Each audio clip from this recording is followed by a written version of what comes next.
गए भगवान का दर्शन करने के लिए। आज ठाकुर जी ने नारद जी की परीक्षा ली। पूछा नारद, बोले भले आए। बोले एक बात बताओ नारद जी, आप पूरे संसार में गुणगान करते हो, सबको ज्ञान देते हो, बोले आपने गुरु बनाए कि नहीं?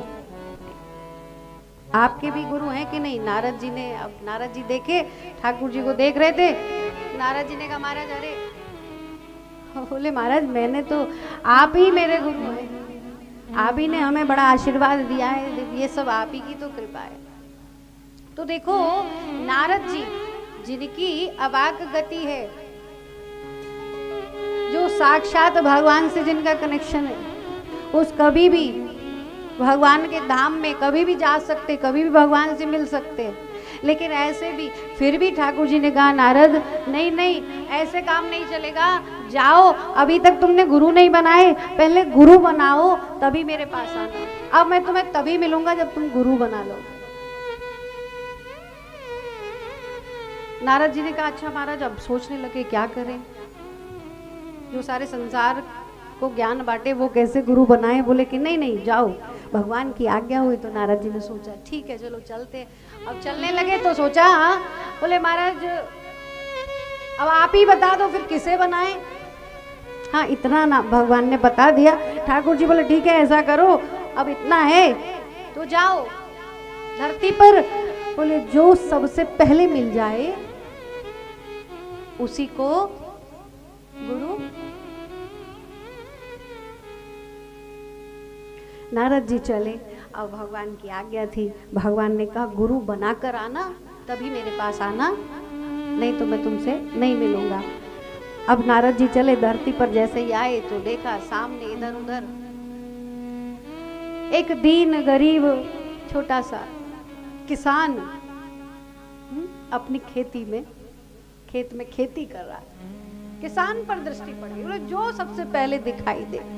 अब किसान पर दृष्टि पड़ी, नारद जी बीड़ा हाथ में ले संत वेश जैसे ही आए, राधे जय हो जय हो जय हो करते हुए और उस किसान के पास आए और बड़े प्रेम से प्रणाम किया। प्रभु अरे भैया हम आपको प्रणाम करते हैं।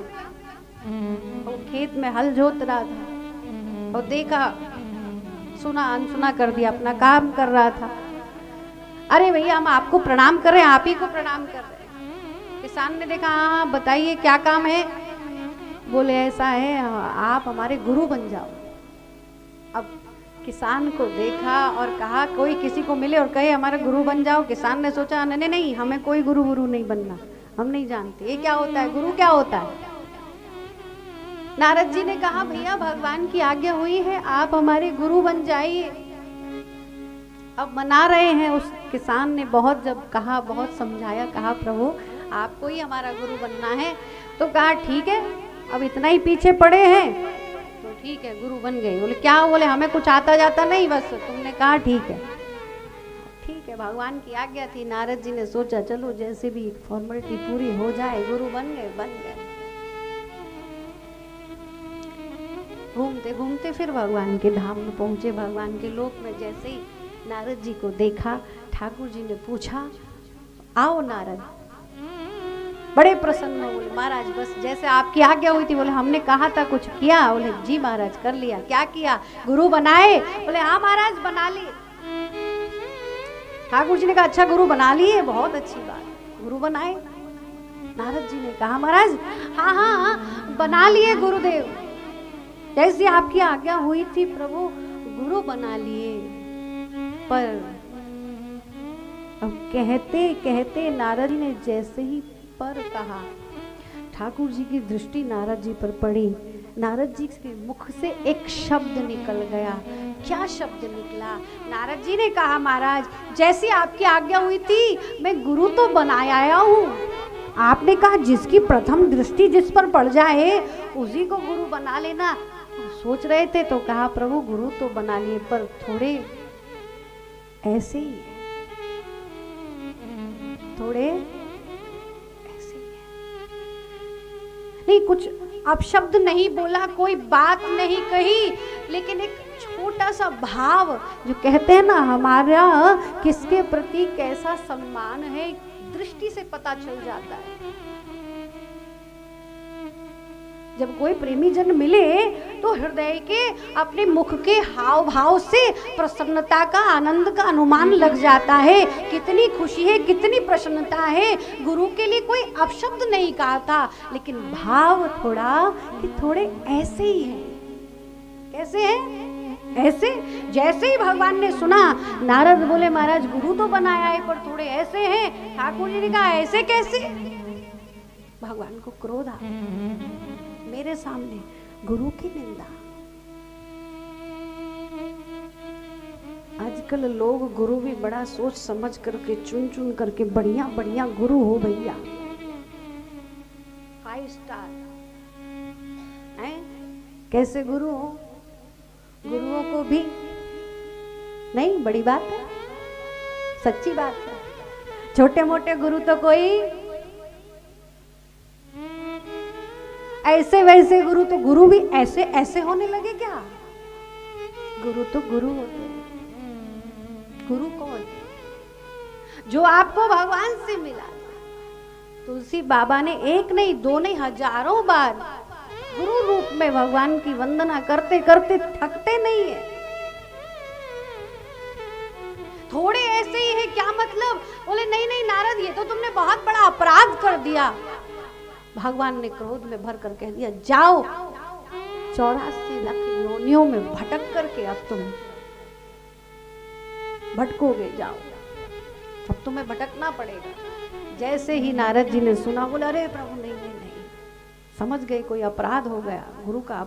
नहीं नहीं प्रभु, आपने कहा गुरु ऐसे हैं, कहा है राख ही गुरु जो कोप विधाता,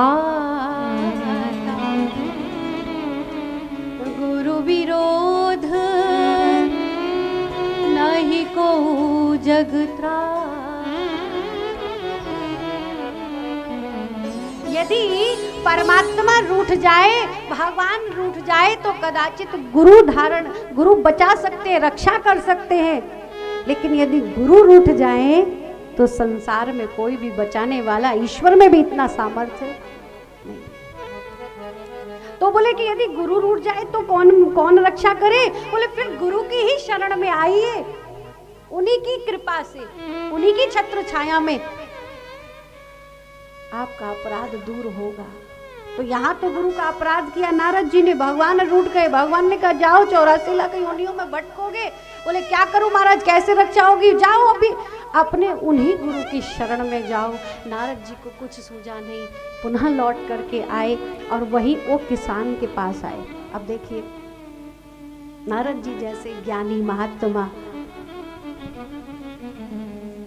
प्रणाम किया, अरे अरे बचा लीजिए बचा लीजिए। वो पाँव छूने लगे, पाँव पड़ने लगे, नहीं नहीं नहीं नहीं, अरे अरे बस बस ठीक है। बोले अरे मुझसे बड़ा अपराध हो गया। क्या अपराध हो गया? बोले भगवान सारी बात जब उस किसान को नारद जी ने बताई कि मैंने भगवान से कह दिया कि गुरु जरा ऐसे ही है, ठाकुर जी मुझसे रूठ गए हैं, मैं बार बार आपके चरणों में वंदन करता हूँ, आप ही अब मुझे मुक्त करेंगे, नहीं तो मुझे इतने 84 लाख योनियों में भटकना पड़ेगा। वह गरीब, वह निर्धन, वह छोटा सा तुच्छ सा किसान आज देवर्षि नारद जी का गुरु है। और आज जो गुरुदेव ने युक्ति बताई, उस ऐसे ही गुरु जी ने जो उपाय बताया, नारद जी ने ईश्वर को भी जीत लिया। इसलिए कहा है गुरु मेहरबान तो चेला पहलवान। क्या मंत्र दिया, क्या उपाय बताया? बोले बचा लो। अब जब कहा तो कहा अच्छा अच्छा कोई बात नहीं, सीधे हो, बैठो बैठो, बताओ क्या कहा है। अब वो सोचने लगा। भगवान ने कहा कि 84 लाख योनियों में भटकना पड़ेगा, और कुछ न सूझा। वह किसान जैसी उनकी मति थी, बस प्रेम से कह बैठे सुनो ऐसा करो, भगवान के पास जाना और कहना महाराज आपने मुझे ये जो श्राप दिया है, ये 84 लाख जो योनियां हैं, बोले प्रभु ऐसा करो इन सब का नाम एक कागज पर लिखकर मुझे दे दीजिए। नारद जी पहुंचे ठाकुर जी के पास और जैसी गुरुजी ने युक्ति बताई थी, झट से कहा महाराज आ गया मैं। बोले कैसे? बोले मैंने तो तुम्हें बोले महाराज बस बस कृपा कर दो नाथ, मेरे गुरुदेव की ऐसी आज्ञा है, आपने जो श्राप दिया मुझे सिरोधार्य है जय जय, जो 84 लाख योनि जल्दी से कागज पर लिख दीजिए ना, किन किन में मुझे भटक कर आना पड़ेगा। अब भैया कोई 2-4 नाम तो थे नहीं, हैं कितने नाम हैं। अब इतने नाम लिखते लिखते कैसे पूरा चटाई सी बन गई, बनेगी नहीं बनेगी। हाँ, एक ही पृष्ठ पर, एक पन्ने पर इतने नाम लिखे जाए, खूब बड़ा सा एक पन्ना तैयार हो गया, बड़ी सी एक चटाई तैयार हो गई। नारद जी ने गुरुजी का आशीर्वाद प्राप्त था, झट से उस पत्र को लिया, भगवान ने जो दृष्टि से वह पत्र तैयार किया, झट से बिछाया। अब भैया उस पत्र के ऊपर लोटपोट होने लगे, यहाँ से वहाँ तक जाए, वहाँ से वहाँ तक आए, इस कोने से उस कोने तक, इस कोने। बोलो गुरुदेव भगवान की जय। झट से आकर के भगवान के पकड़ लिए नाथ। ये क्या हुआ? बोले महाराज जैसा आपने कहा था, मैं तो सब में चक्कर लगा करके आ गया हूँ। ठाकुर जी ने उठाकर वैसे लगाया, गुरु कभी छोटे या बड़े, श्री गुरु पद नख मणिगण ज्योति, सुमिरत दिव्य दृष्टि ही होती, दलन मोह तम सोस प्रकाशो, बड़े भाग आवहि उर्जासु।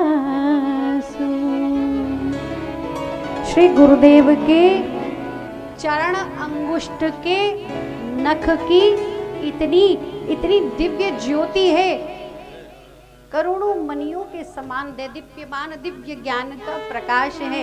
इसीलिए गुरुदेव के, संतों के और जो बड़े जन हैं, विद्वत जन हैं, उनके चरण स्पर्श का ऐसा नियम बनाया गया है।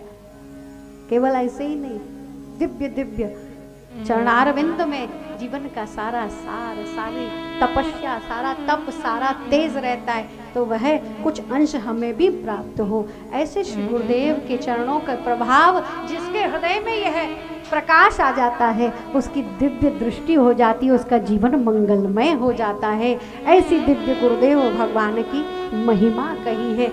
सब्सक्राइब करें हमारे YouTube चैनल साधना गोल्ड को और पाएं वीडियो सबसे पहले। और हाँ, बेल आइकन दबाना ना भूलें।